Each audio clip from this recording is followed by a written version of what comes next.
अगर आप ज़िंदगी में कामयाब होना चाहते हैं तो उसके लिए आपको मेहनत करनी पड़ेगी। लेकिन कुछ लोग मेहनत तो करते हैं परंतु उन्हें जीवन में फिर भी सफलता नहीं मिलती। इसका कारण है कि वो अपनी समस्या को जड़ से नहीं समझ रहे हैं। यानी अगर पौधे की देखभाल करनी है तो उसकी जड़ का अत्यधिक ख्याल रखा जाता है ताकि पौधा अच्छे से बढ़ सके। आज की इस पोस्ट में हम आपके सामने कुछ ऐसी मोटिवेशनल स्टोरी लेकर आए हैं जो आपकी सोच के साथ साथ आपकी समस्या को सुलझाने के तरीकों को भी बदल देगी। कहानी नंबर 1, गुरु और शिष्य की कहानी। बहुत पुराने समय की बात है। एक शिष्य अपने गुरु के पास जाता है और उनसे बोलता है कि गुरुजी, मुझे जल्दी से सफलता चाहिए। मुझे कुछ ऐसे उपाय और तरीके बताइए जिससे मैं हर समस्या को जल्दी से हल कर सकूं। उसकी बात सुनकर गुरुजी कहते हैं कि मैं तुम्हें वो तरीके अवश्य सिखा दूंगा जिससे तुम अपनी सारी समस्या को जल्दी से हल कर सकोगे, परंतु उससे पहले तुम्हें मेरी बकरी को खूंटे से बांधना होगा। शिष्य ने कहा कि ठीक है गुरुजी, परंतु जैसे ही शिष्य बकरी को बांधने लगा वो उछल कूद करने लगी। दरअसल ये बकरी किसी के भी काबू में नहीं आती थी। शिष्य ने बहुत कोशिश की बकरी को बांधने की, परंतु वो काफ़ी समय तक नहीं बांध सका। फिर शिष्य ने अपनी चतुराई से काम लिया और उसने बकरी को पकड़कर उसके पैरों को रस्सी से बांध दिया। उसके बाद शिष्य ने बकरी को खूंटे से बांध दिया।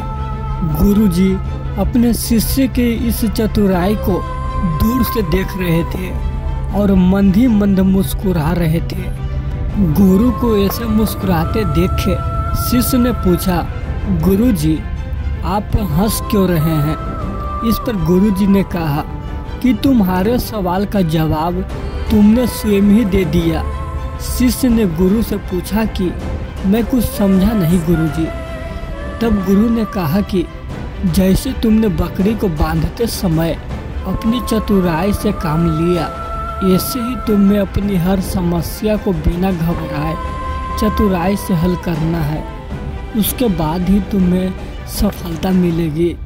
इस कहानी से हमें यह सीख मिलता है, हमें हर मुसीबत में हौसला रखकर बिना घबराए अपनी चतुराई से काम लेना चाहिए। तभी हम अपनी हर समस्या का समाधान निकाल पाएंगे।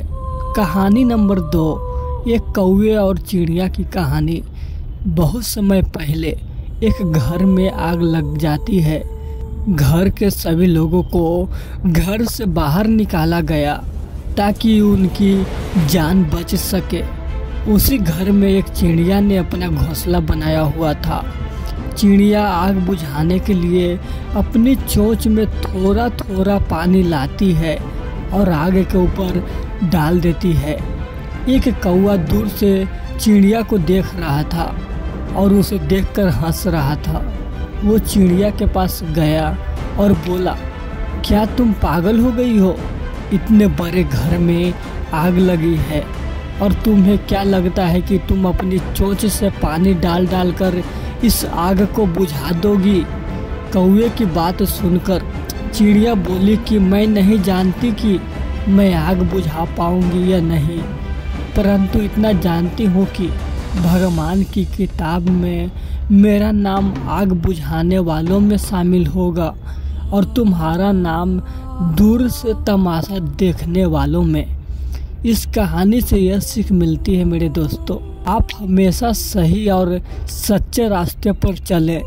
जिंदगी में आपको ऐसे बहुत से लोग मिलेंगे जो आपके अंदर सिर्फ कमियां ही देखेंगे। आपको अपना कर्म करते जाना है। ऐसे बुरे लोगों से आपको हमेशा दूर रहना चाहिए। कहानी नंबर 3, एक फकीर की कहानी। एक कहानी चीन की है। चीन में एक महान फकीर चुआंग चाओ रहते थे। एक रात को चुआंग चाओ शमशान से गुजर रहे थे तो उनका पैर एक खोपड़ी से टकरा गया। दरअसल एक किसी अमीर का शमशान था।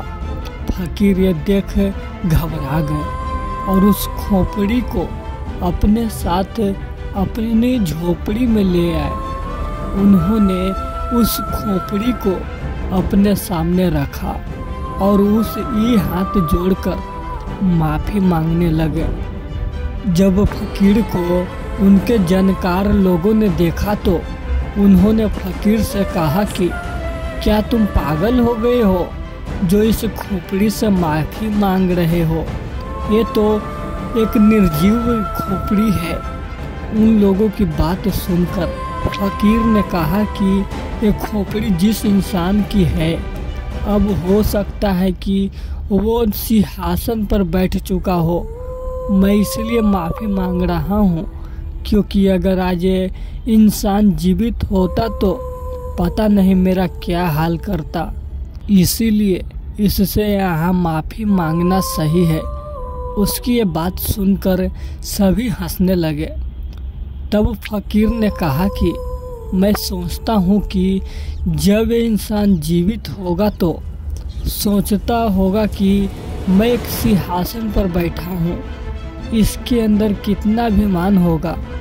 उस समय इसमें ये बिल्कुल भी नहीं सोचा होगा कि इसकी खोपड़ी एक फकीर के पैरों से ठोकर खाएगी।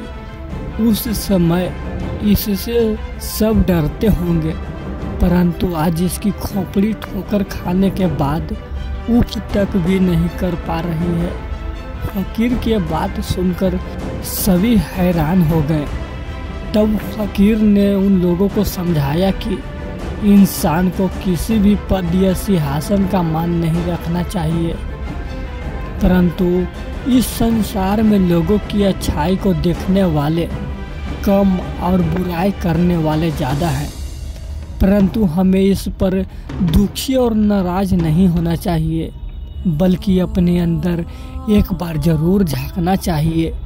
हो सकता है कि हमारे अंदर वो कमी हो और उस इंसान के कहने मात्र से हम अपनी उस कमी को दूर कर सकते हैं, अपने आप को एक सफल इंसान बना सकते हैं। सभी लोगों को अपनी गलती का एहसास हो गया और उन्होंने उस फकीर से माफ़ी मांगी। हमें हर बुराई करने वाले पर नाराज नहीं होना चाहिए, बल्कि उसका शुक्रिया कर अपनी बुराई को दूर करना चाहिए। दोस्तों, अगर इस कहानी को आप ध्यान से सुने हैं तो ज़िंदगी में आप ज़रूर सफल होंगे। जय सिया राम दोस्तों।